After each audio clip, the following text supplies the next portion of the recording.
Chairman, thank you. So let me run through a series of questions, try to be able to set the context. We have 97 postal employees that took time off, unpaid leave, for them to be able to do political activities, but that caused other postal employees to have to do additional overtime, some of them involuntarily, greater cost to the Postal Service because of that. And so the appearance is it's an offset. The Postal Service was assisting in some ways the political activities, that those individuals weren't receiving compensation. The Postal Service was having to pay more for those individuals to be able to take on political activities. It's correct or not correct? That's correct. So let me ask this question then. According to the OIG's report when it came out, Postal Service Labor Relations Manager sent an email out, and the email says it limits, well, let me just say it this way. The names, it says, of the individuals, the names were approved at the highest level of USPS management. The endorsed candidates have proven themselves to be in agreement with the objectives to the NALC to hold and strengthen and protect USPS. That really is the nature of what we're doing. Since the USPS can't advocate for themselves, they're allowing us to do it. So through that email, let me ask a couple of questions on that. Where did that email take you in the investigation to be able to have an email like that?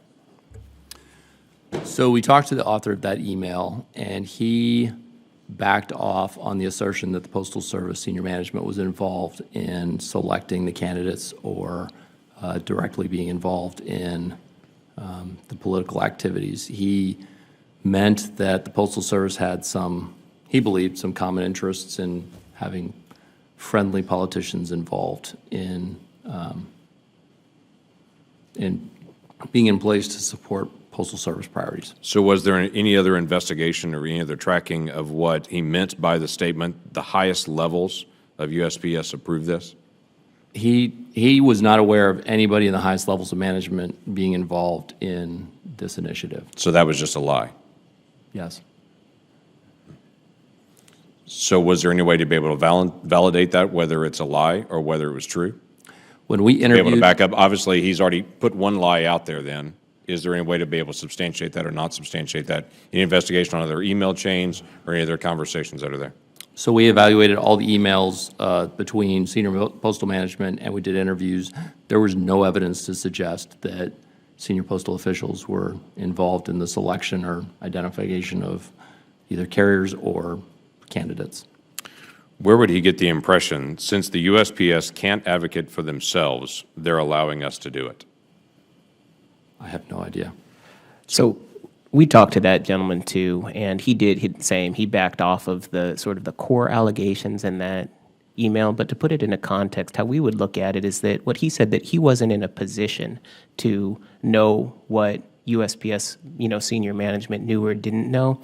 But I think I'd go back to Mr. Cope's statement. What that email did was it sort of reinforced the perception that existed, right? Because of this leave without pay program, that folks sort of in the field and folks at a local level thought that USPS management was supporting and enabling this activity.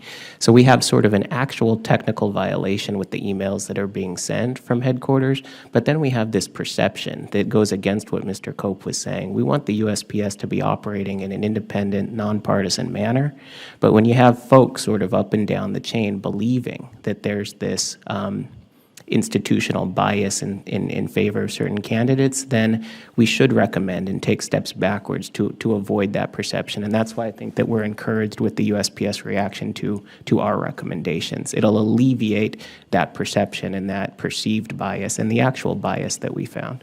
Yeah, there's no question any individual can vote however they choose to vote. They can engage in those conversations. They're American citizens. These are great federal employees. They're members and workers of the USPS. There's no angst there. What I'm trying to figure out is this has every appearance that not only this is long-standing, but that it was the assumption, of course we're going to go take down Senate candidates. We don't have a voice and we don't like what they're doing, so why wouldn't we try to flip the Senate to be able to change the reality of what's happening there? When they put out a word like this, that's a pretty clear statement, and it looks like a pretty clear perception of what was happening. When you can read even the materials that came out from the union as well, it was pretty clear it was constantly reinforcing this, And when supervisors get the message, no, you have to let these people off because they're working for us, overdoing what we're doing because the management can't do it, and so we're going to do it for them. That's a pretty clear political operation, to say that, quite frankly. Yeah, we agree. The only thing I'd just follow up on, sir, is the author of that email was not the only postal manager that believed the decision was partisan. There were 4 other managers in our investigation that told us that they believed the decision to release these carriers, they believed from their perspective that that had to be politically motivated. But again, we found no evidence that that was actually the case. That was just their belief from where they were sitting.